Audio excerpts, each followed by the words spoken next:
guest today is Fabio Docci, a well-experienced professional in the industry with 20 plus years. Yeah. So Fabio, can you please introduce yourself to our listeners? You already stole my short definition of myself, but however, if I had to summarize or to introduce myself briefly or define myself briefly, I'm an engineer first of all, and I'm 20 years working in this industry of fuel and convenience retail with passion for technology first, but also for people.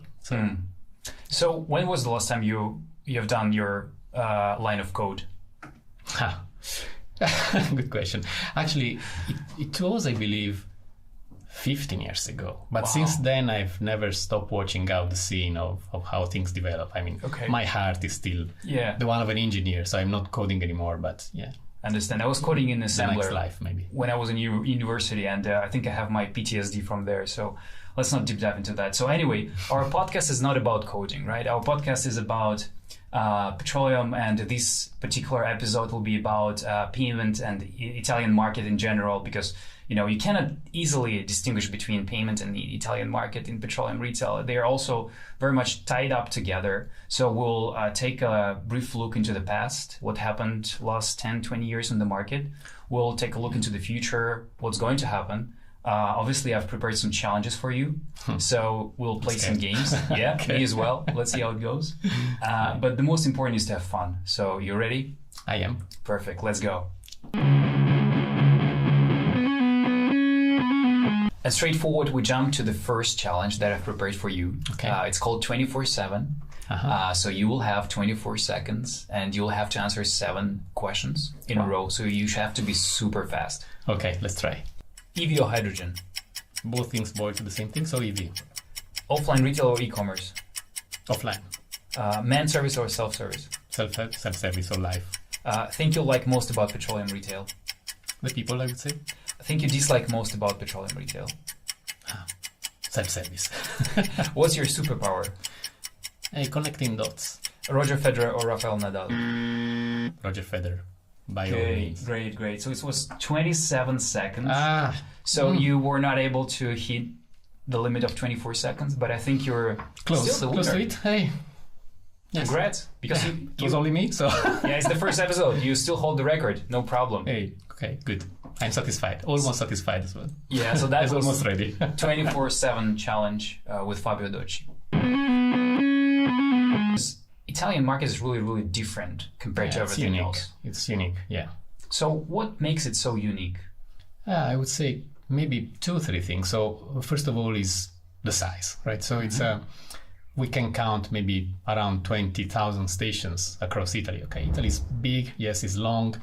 It's a very unique morphology as well. So that historically makes Italy a place where you need stations all over. And so this dimension of 20,000 sites makes that unique for sure if you compare to other countries in Europe. And then also the fact that convenience retail didn't develop very much. So go to any other country, even in Southern Europe, you find much more developed convenience retail. So that's possibly the 2 things which strike in the eyes. I'm sure if I have more time, I could find many more. Maybe the third is the great diffusion of self-service. Here we go. Yes, self-service. I mean, that's connaturated into everyone's habits, and you cannot really get rid of it. And it's really the way people have in mind a petrol station. Yeah. What is driving this self-service behavior in Italy? Because it seems to be extremely unique if we think about the European landscape. There's no other country with such a big adoption of, for example, cash, right? So what really drives those consumer journeys? What drives this behavior? I mean, how that originated, I really don't know. Possibly it was just, because of the players instigating that into the market. Surely there is a legislative aspect, because that was pushed by the governments to offer better service to motorists and consumers. And then I believe also because in the end, again, the morphology of the territory, you need to have service at any time. Imagine how many small villages and towns there are in Italy compared to other more flattened European countries.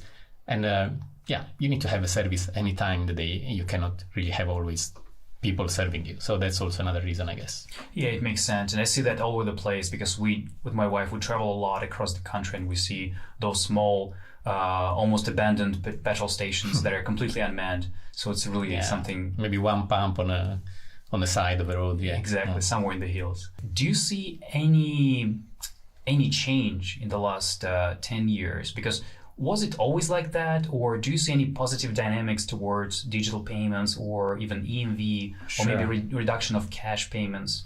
So sure, reduction of cash payment has been for sure something visible, especially if we can say thanks to the pandemic, because that pushed consumers to touchless and contactless experiences. So that's for sure. But in general, in the last 10 years, it was very visible, a sort of shift toward loyalty and having all the players and the retailers competing against each other to capture more consumers and deliver more volumes. So that instigated a kind of a run to be more technology aware and equipped. That's what has been really visible most recently. While before, the prior decade, possibly it was a little bit more steady. Do you feel like EMV is still the biggest driver of this all unmanned, environment, or you see some consumer journeys really changing based on the demand from the end consumers? I would say that EMV is not anymore the driver. If it has been, at least in Italy, it wasn't really as big driver as it has been in other places. Now the big drivers are, consumer journeys. So and how, our industry can get at par, at least with other industry which are leading. And this is something we must admit. We are not a leading industry in technology. We are a follower, and we typically adopt later what comes from others. And maybe to a more mature stage. And this is what is happening now. So we are seeing that whatever is in the hand of any consumers in the general retail is now coming to us, and we are trying to make the best use of that technology. Yeah. Do you use yourself any type of those self-checkout services in retail? Absolutely, whenever it's possible. But I must admit I'm a kind of advanced user, right?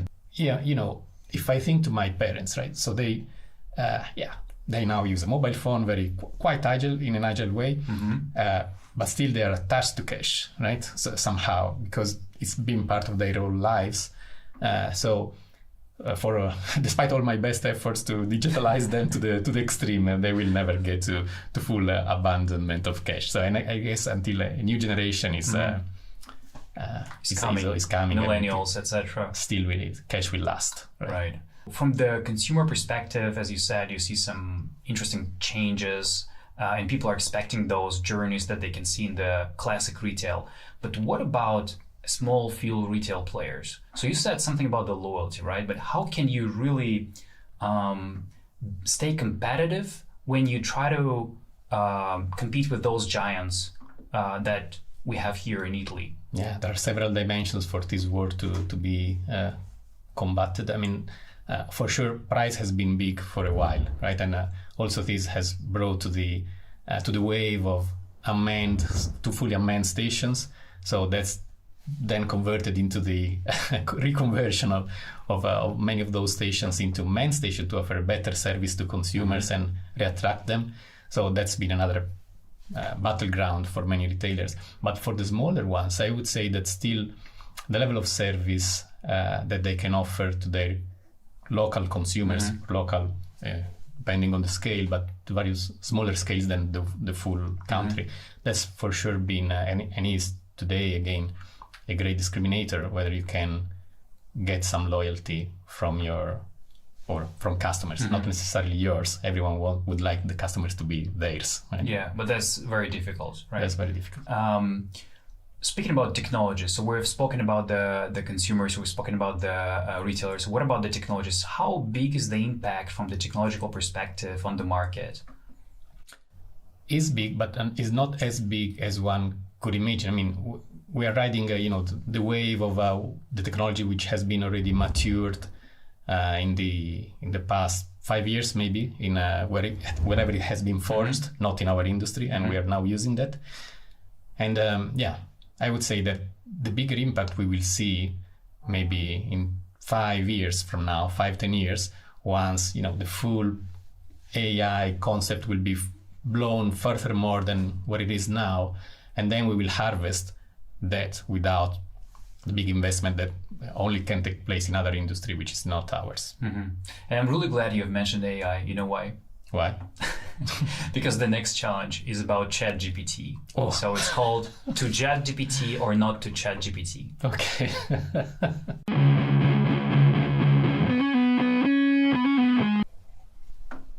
You know what? I've just realized that coffee tastes way better if you drink it from the branded mug.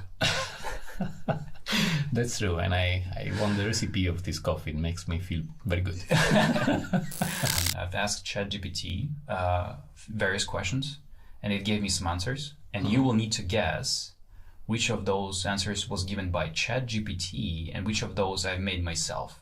Okay, yeah.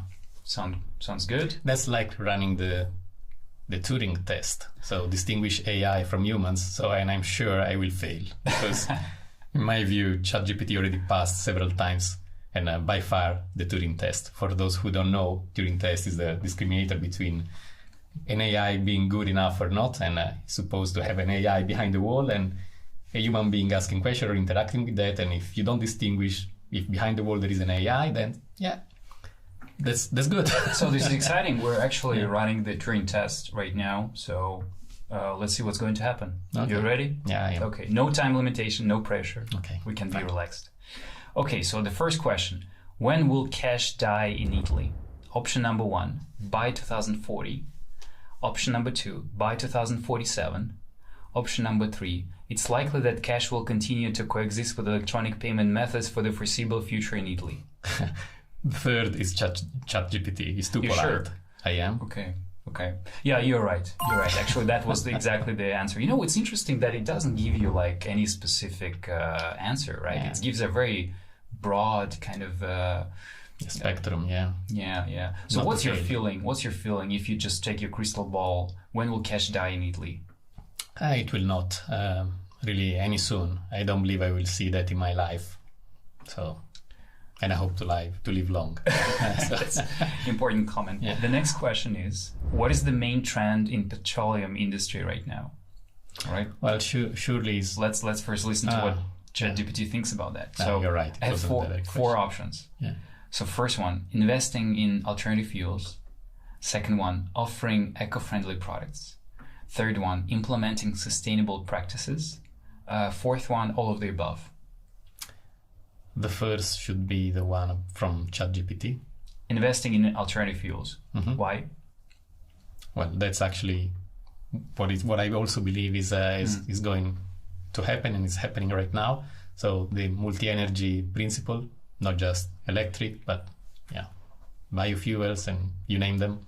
So, and I believe if ChatGPT is part of today's discussions, sensing them from the world, it should be the answer. However, we also know that ChatGPT is not up to date up until, I don't know. Yeah, 2021, if I'm not mistaken. So maybe she or he, I don't know, has lost a bit of this process. Yeah, actually, the right answer is all of the above.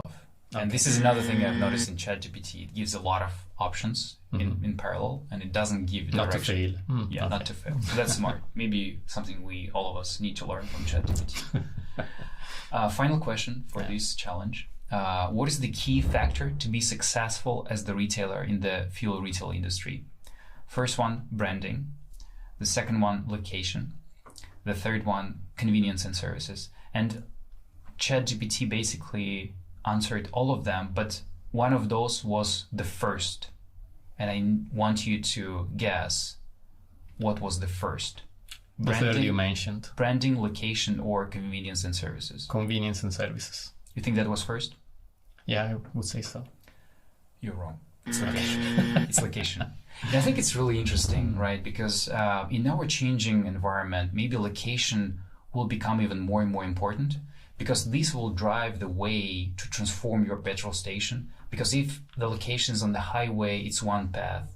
If the location of the petroleum station is on the city center, it can be a totally different path. It can become a parking space, an EV charging space, yeah, etc. Sure. And that's, to me, we should deem the location as a prerequisite, but is not sufficient. So in my mind, I was giving that for granted. So unless you have a good location, you don't have alternatives to transform your business. But provided that you have a location, that's the basis, then the big question is, what is the future of today's traditional fuel and convenience retailers to stay relevant? And I believe every, companies are asking themselves this question and engaging with consultants in the industry. And still there is a big question mark over that. I don't believe there is anyone with a crystal ball, neither ChatGPT. So, but yeah, let's say it's an interesting challenge, however. Yeah, it's interesting. And I agree. It's like a hygiene factor, but still maybe more and more important. That was the to ChatGPT or not to ChatGPT challenge. What do you think are the top 3 challenges of the global industry right now? Yeah, maybe one is surely the multi-energy, which we spoke during the ChatGPT challenge. So, there is a push, especially in Europe, hence in Italy, about electrification of the car or passenger cars and, of course, also heavy transport. But that's, also contrasted by several parties in opposition, which believes that EV cannot be the only way. And I kind of lean toward that kind of belief as well. I'm forming my opinion, but the more I speak with people and with the operators, the more I guess that this is actually true. So legislators need to give time to our industry to develop and find additional alternatives, which is not just necessarily electric vehicles and electrification of the network. So you're in the EV team and not in the hydrogen team? Yeah, I'm in everyone's team who believes that that there are multiple ways, multiple solutions to solve this problem of decarbonization. Yeah, that's one. And then the other one is again, I guess, connected to what we discussed just earlier, which is how to make the best use of technology which is at hand. And several discussion with players lean in the direction of making use of this technology, including AI. But being a follower industry, even though we see that this is coming and we want to kind of accelerate to be at the level of other industries, I still believe that the cost of it is a little bit too high. So, and even recruiting the right talents, which have an expertise on those type of technology, is close to impossible because those talents are still scarce and they're attracted by big companies like Google and the like. That's a great point. And I don't think industry really speaks enough about lack of talent. I think this will become more and more important. Yeah, but there is a good trend, however, because this technology becomes more and more available. You will not need in the future, say, look at the industry in 10 years from now, I'm sure you will find tools and more availability of the technology to be implemented and use and grab the fruits of that without being, the super genius of data science or AI or whatsoever. So it will become, it will give us fruit in a few years. And that at that point, I believe that there will be, a moment in which, we will really take the benefit of it and possibly have a bigger impact on our industry. Yeah. So as the suggestion for all the people who want to develop, who want to learn more, what will be your, maybe one most valuable book or podcast or anything that really helped you to better understand technology and maybe even the market, or maybe just a suggestion for our listeners? Yeah, recently, maybe the one which left me a little bit more of, reflections to take over is a book about AI from I believe it was Pedro Domingos. I'm not 100% sure. I believe that's the author. The English name could be something like the master algorithm. In Italian it sounds like l'algoritmo definitivo. I'm not sure. I need to check. Google that, you will find something, mix these things, and you will find something which the right book, because that gives a good perspective about what the technology curve and exponentiality will give us in the future. So that's a good reading. It gave me something. That's interesting. I will note that down. Fabio, I think we're coming to the end of our podcast, of our first episode. So this was really exciting. So I want to say big thanks to you for being here with us. It was a pleasure. I think all our listeners will agree with that. It was a really interesting introduction to the Italian market that is very much difficult yet exciting. That was the first episode of Running Out of Fuel R.O.O.F podcast. Stay tuned and see you in the next episode. Bye-bye.